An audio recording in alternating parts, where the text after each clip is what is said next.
we are moving on to our second part. Let's read first, then we'll move to the description. See, I want to drive a car. Mukesh insists on being his own master. I will be a motor mechanic, he announces. Do you know anything about cars? I ask. I will learn to drive a car, he answers, looking straight into my eyes, and his dream looms like a mirage amidst the dust of streets that fill his town, Firozabad, famous for its bangles. Every other family in Firozabad is engaged in making bangles. It is the center of India's glass-blowing industry where families have spent generations working around furnaces, welding glass, making bangles for all the women in the land, it seems.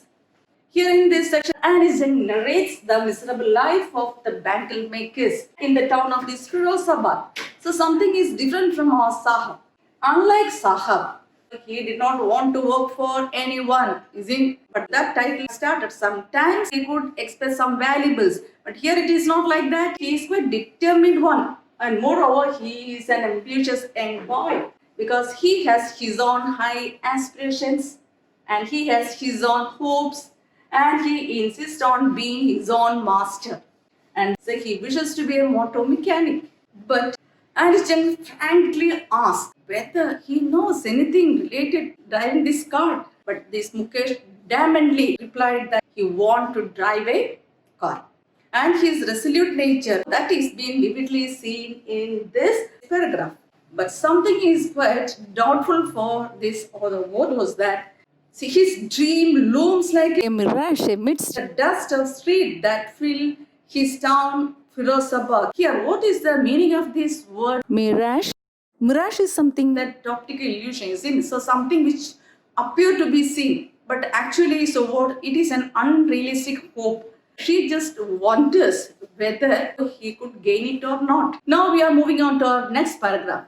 Mukesh's family is among them. None of them know that it is illegal for children like him to work in the glass furnaces with high temperatures, in dingy cells without air and light. That the law, if enforced, could get him and all those 20,000 children out of the hot furnaces where they slog their daylight hours, often losing the brightness of their eyes. See, here's something else we just have to keep in our mind. That is the ignorance of the people is being vivid here in this paragraph. Something is illegal. What is that? Illegal for the children to work in such close proximity to the furnaces with high temperatures. And moreover, they have to spend. So where in front of these hot furnaces in those dingy cells, there is no proper ventilation. There is no enough air and light. And another point we have seen here is that children without any protective eye gear, they have to sit in front of these hot furnaces. So it may be affecting their eyesight. So at that tender age itself. And they become blind. And the other thing is that the workers are quite prone to ailments, diseases like lung cancer. So some diseases that affecting the brain, or moreover it may be affecting the breathing problem. So the respiratory organs are affected. So this is what that they have to face in their coming days. But none of them know that it is quite illegal. So that injustice is what prevailed in their society. That is what she exposing in front of us too. Where are these authorities? What is their role here? So what is the purpose of rules and regulations that existed in our country? The constitutional laws are quite familiar to all of us. Taking part in a part-time job or something contributing from the part of the children for increasing the income. It's not a negative thing. That makes the children matured, and moreover, they will come to know about the value of time and money management. So against that is not what we are speaking on. We just want to stick on to another important matter. That is the child labor, which is existed in our society nowadays too. Because the law suggests that these children and this forced work that do not match. If the law is strictly enforced, then almost 20,000, see 1, 2, 3, no, not 10, not 20, not 100, not 1,000. It is written here as 20,000 children who toil their daylight hours in those dingy cells. So they will come out of these furnaces when, how if the authorities are seriously been tackling this issue. We all know that the speciality of the childhood. Childhood is like the spring in the life of a person. That is a stage of innocence. That is a stage of beauty. So entrapped in a wondrous life full of joy, happiness. Their life is quite jubilant and celebration, is it? So you two are children, you know what is the beauty that you just enjoy nowadays. So they enjoy the liberty. But we know one thing, that the children are the future of this nation itself.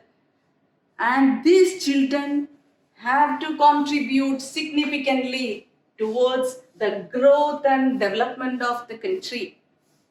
That is why it is said that the law should be strictly enforced. Child labor is an evil itself. It has infested many societies and communities and often so leaves them overburdened, diseased, malnourished, uneducated. Some of them involved in bad companies like smoking, or they are abused by the society. This is what we see. So to eliminate their sinister nature, some serious measures should be taken from the part of the authorities. First of all, the law should be strictly implemented to gain compliance. So awareness should be given to parents, those who are sending their children to work. Government agencies have to come forward. NGOs, then cooperative societies, political parties, they have a role in the upliftment of this process. Depends upon the circumstances. If needed, children, those who are thrown out of the working place, should be rehabilitated. So at any cost, the basic living conditions of this deprived one should be uplifted. This is what we just have to think twice. Now we'll move on to the next paragraph. Mukesh's family is one among them. Mukesh eyes beam as he volunteers to take me home, which he proudly says is rebuilt. We walk down stinging lanes choked with garbage, past houses that remain hovels with crumbling walls, wobbly doors, no windows, crowded with families of humans and animals coexisting in a primeval state. So what's written here? The lifestyle of people. See, Mukesh's eyes being, he's quite delighted, and at the same time he takes the initiative and he invites this author to his home. And he says that his abode is quite rebuilt, and they walked along these stinking lanes. See the foul-smelling narrow streets. She has to walk along with this person, and on their pathways they could see rubbish waste are being seen as blockages. And so when they passed by hovels, what is hovels? Hovel stands for the shed, is in the structures of mud. They're just passing by. And how it's been seen, it has been as if like shaking. At any time it may fall down, is it? So such a way. So the houses are being seen. At the same time, there is no any proper windows. The people are thickly populated in their homes, see, crowded with families of humans and animals coexisting. See, as if like that we have seen in this Paleolithic or Neolithic age. Similar way itself, people living there. See, the domestic animals or pet animals, whatever it be, it is being with them inside their home. So it is said that it is a shed, it is not a house or a boat or a domicile. It's not like that. But what is seen here, what is the lifestyle of the people? Unsophisticated life sustained there, is it? A barbarous life. So there is no any advanced organizations, is it? So this is the style of the people live there. He stops at the door of one such house, bangs a wobbly iron door with his foot and pushes it open. We enter a half-built shack. In one part of it thatched with dead grass in a firewood stove, over which sits a large vessel of sizzling spinach leaves. On the ground in large aluminum platters are more chopped vegetables, and a frail young woman is cooking the evening meal for the whole family. Through eyes filled with smoke, she smiles, and she is the wife of Mukesh's elder brother. Not much older in years, she has begun to command respect as the Bahu, the daughter-in-law of the house, already in charge of 3 men, her husband Mukesh and their father. When the older man enters, she gently withdraws behind the broken wall and brings her veil closer to her face.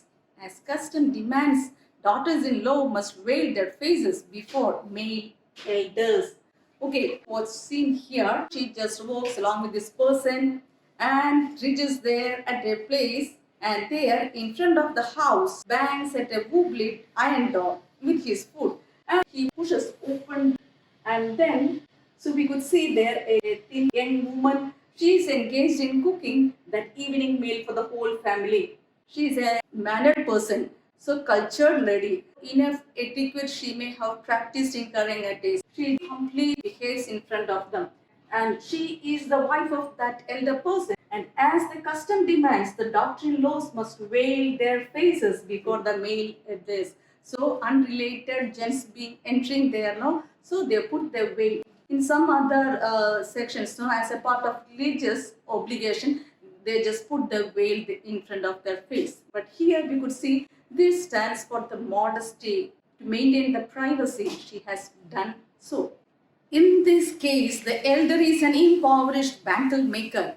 Despite long years of hard labor, first as a tailor, then a bangle maker, he has failed to renovate a house, send his two sons to school.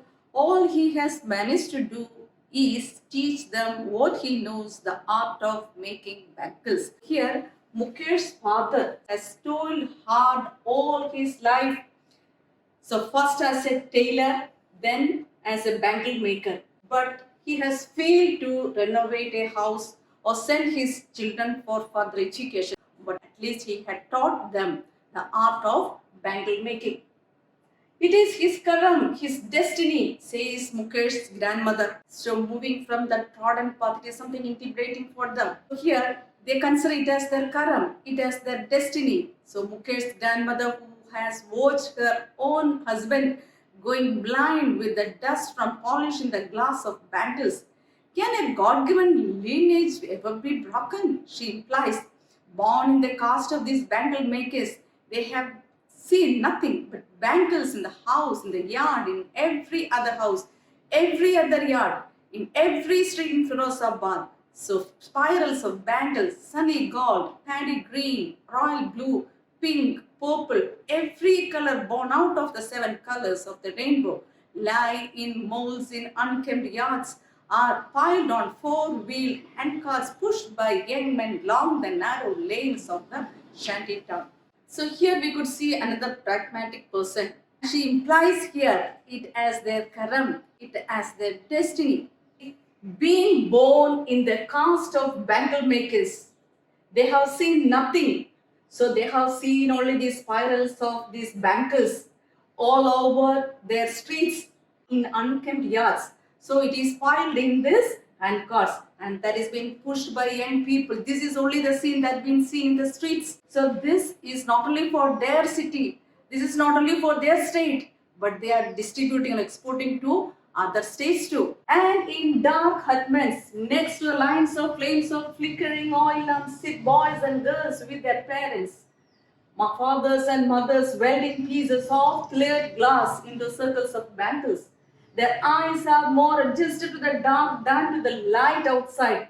That is why they often end up losing their eyesight before they become adults. The reason of losing up of their eyes is given here.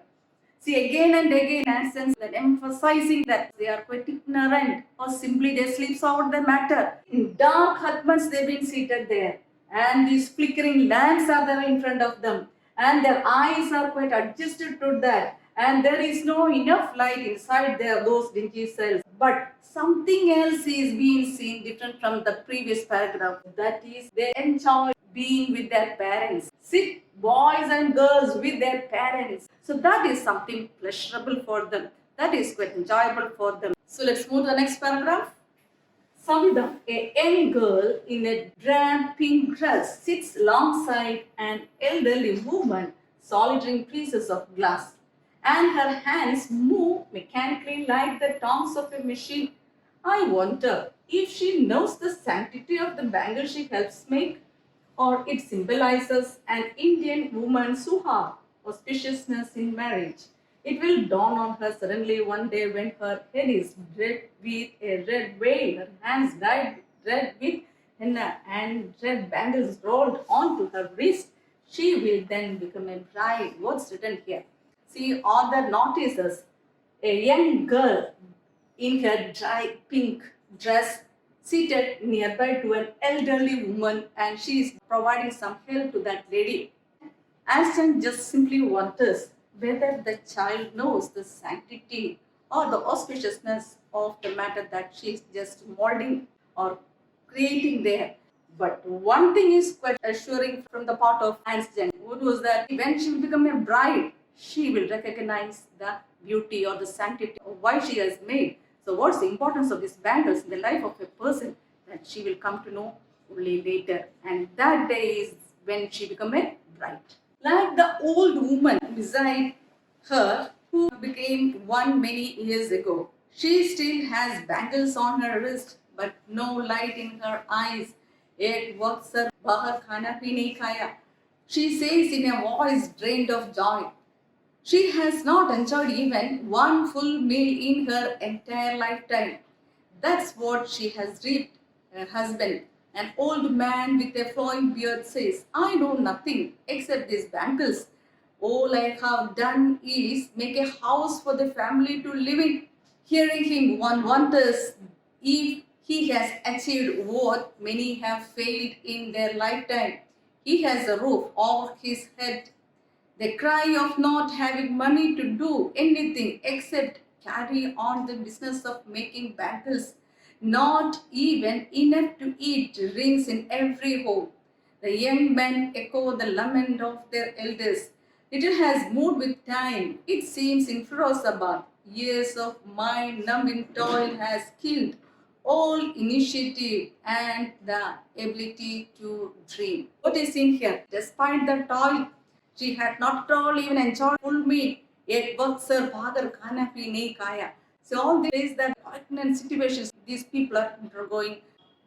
So here we could see that this is a life, and that life of deep despair, devoid of all hope. So they have no happiness in their life. And here in the last line we could see that the young men just echo the same lament elders have done. The same itself is being echoing from the part of the young men too. The last line, it seems in Firozabad, years of mind-numbing toil have killed all their initiatives and ability to dream. That is, years of this monotonous job have killed their hopes, their enterprises, their desires. And mind numbing means something that numbs the mind, something that affects the brain. You see? So they can't take any initiative. This is what being happened here. Why not organize yourselves into cooperative? I ask a group of young men who have fallen into the vicious circle of middlemen who trap their fathers and forefathers. Even if we get organized, we are the ones who will be hauled up by the police, beaten and dragged to jail for doing something illegal. They say there is no leader among them. No one could help them see things differently. Their fathers are as tired as they are. They talk endlessly in a spiral that moves from poverty to apathy to greed and to injustice.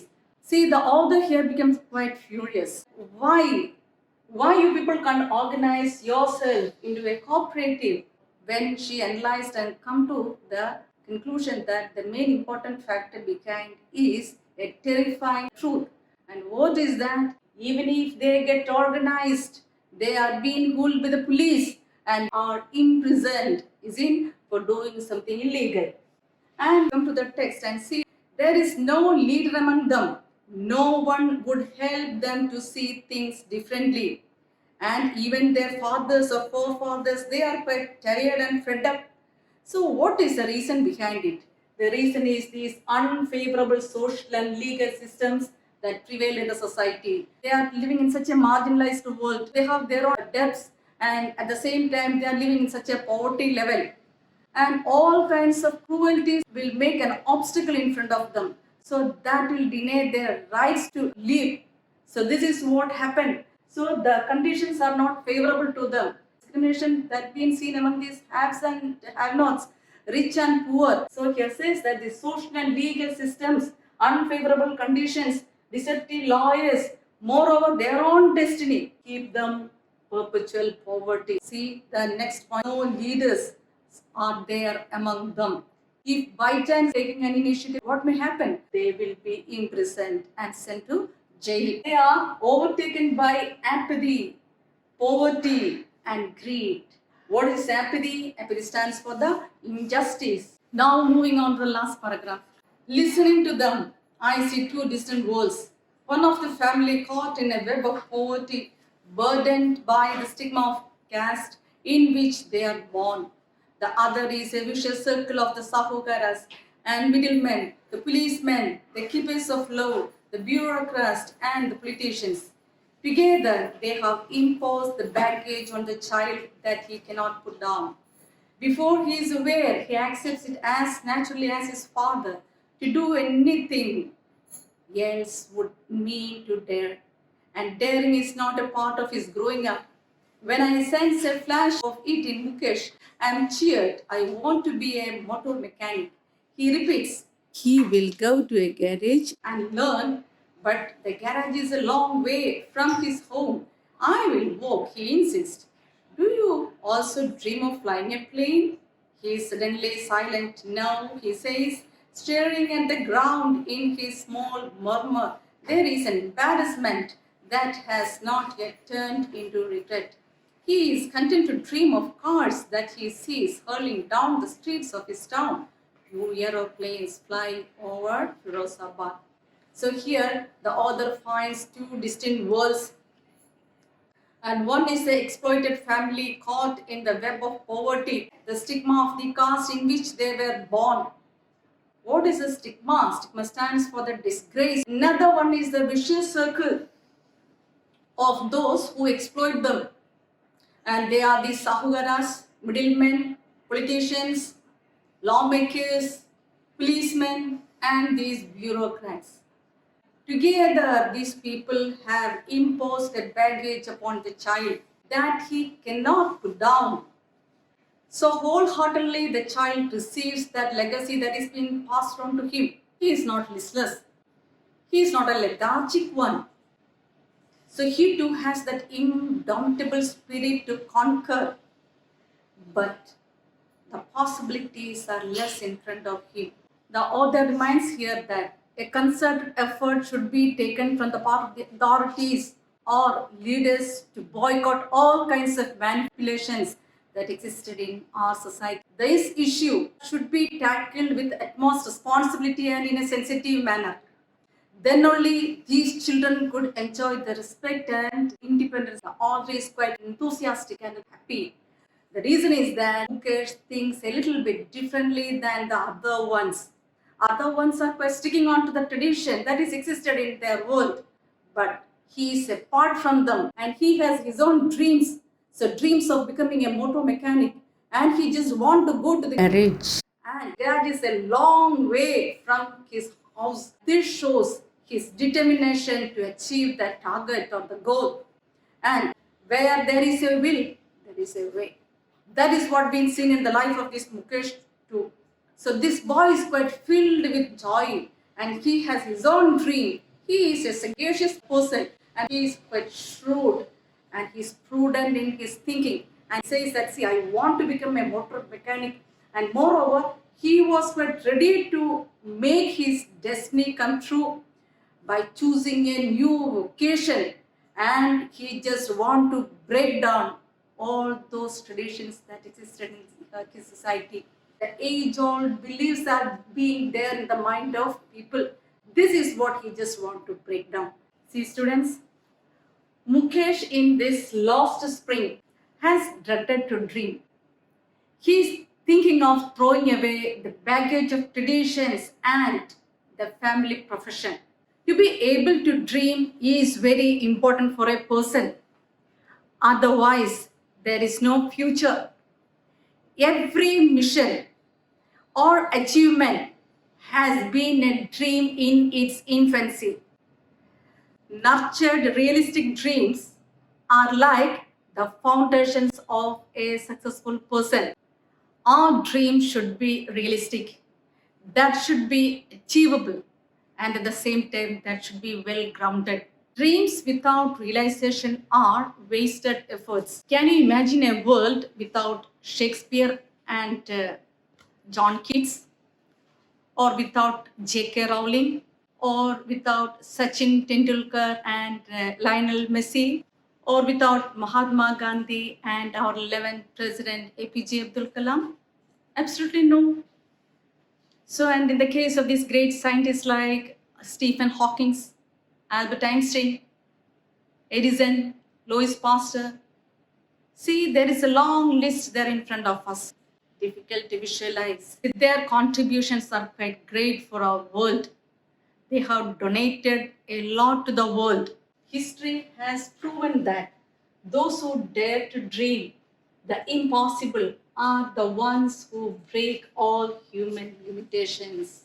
So you got it? So your mind to be filled with a realistic dream. And hope you all have understood the chapter. Thank you.